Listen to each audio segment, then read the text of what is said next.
Hello everyone, তো সবাইকে good morning. তো এখন আমি চলে যাচ্ছি কোথায় জানতে হলে ভিডিওটা পুরোটা দেখো। তো এখন আমরা যাচ্ছি ভোরের ঘাটে। ভোর হয়ে গেছে, বাজে 5টা। তো বন্ধুরা, তোমাদের সঙ্গে এখন আমি শেয়ার করছি ভোরবেলায় ছট পূজার ঘাটে। তো দেখো, এখনও ভোরের আলো ফোটেনি, অন্ধকার ভাব এখনও রয়েছে। আর এখন আমরা চলে যাচ্ছি দিদি বাড়ির পাশেই যে ঘাট আছে, মানে নদী, সেখানে। আর এসে দেখি দিদি ওরা জলে নেমে পড়েছে, কারণ ওরা অনেকটা আগে চলে এসছে। যেহেতু রাত্রেবেলা অনেক রাত্রি পর্যন্ত মানে জাগনা ছিলাম, রাত্রে ঘুম হয়নি, মানে ঘুমাইনি, তবুও একটু শুয়েছিলাম। তো ওদেরকে বললাম যে তোমরা আগে চলে যাও, আমরা একটু সকাল হলে যাচ্ছি। তো আমার দিদি ওরা প্রায় 4টা সাড়ে 4টার মধ্যে চলে এসছে, আর আমরা আসলাম 5টা কি 5:15টার দিকে। তো এদিকে দেখো আমার ভাগ্নি বোম ফাটাচ্ছে। তারপরে এখনও আকাশ পরিষ্কার হয়নি জন্য সমস্ত লোক কিন্তু জলে নামেনি। তো এই দেখো, মানে সূর্য দেবতা ওঠা ওঠা ভাব। তো সত্যি বলতে কি, ভোরের আকাশটা দেখতে এত সুন্দর লাগছিল না, মানে কি বলবো, জাস্ট আমি বলে বোঝাতে পারবো না।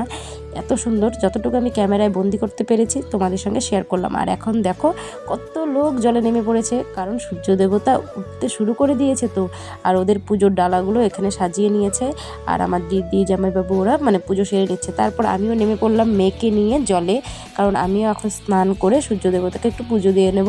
তো মেয়েকে বললাম যে আয়, আমি তোকে স্নান করে দিচ্ছি। এদিকে মেয়ে যেতেও চাইছে, আবার যেতে চাইছে না, এরকম আর কি। যাই হোক, তারপর মেয়েকে ফেলে রেখেই আমি চলে গেলাম স্নানটা সেরে আসতে। তো চলো বন্ধুরা, পুরোটা দেখো। আর তোমরা কারা কারা ছট পুজোয় ঘাটে গেলে বা স্নান করলে আমাকে একটু জানিও। তো প্রতি বছরই তো আমি দিদি বাড়ি না হলে পিসি বাড়িতে যাই, কিন্তু সচরাচর আমি স্নান করি না। তো এবার ইচ্ছে হলো যে না, ভোরবেলা আমি একটু ঘাটে গিয়ে স্নান করব, তার জন্যই আর কি। তো ফাইনালি এবার আমি স্নান করে এসে সূর্য দেবতার কাছে প্রণাম জানিয়ে নেব। আর তারপরে দেখো, আমাদের সূর্য দেবতা কিন্তু মানে উঠতে শুরু করে দিয়েছে। আর সমস্ত মানুষের ভিড় দেখো, নদীতে সবাই নেমে পড়েছে, ছোট বড় মানে সবাই। আর মানে এত ভালো লাগে না ভোরের ঘাটটা, আমার দিনের বেলা থেকে ভোরের ঘাটটা সত্যি খুবই ভালো লাগে। তো অনেক বছর পর আমি ভোরবেলায় ঘাটে গেলাম আর এবং স্নানও করলাম। আর সত্যি বলতে কি, যারা ছট মার কাছে নিষ্ঠা ভরে ভক্তি ভরে কিছু চায়, মা তাকে নিরাশ করে না। তো বন্ধুরা, তোমরা প্লিজ আমার পুরো ভিডিওটা দেখো, স্কিপ করো না। ভালো লাগলে অবশ্যই লাইক কমেন্ট শেয়ার, চ্যানেলটাকে সাবস্ক্রাইব করে আমার পাশে থেকো।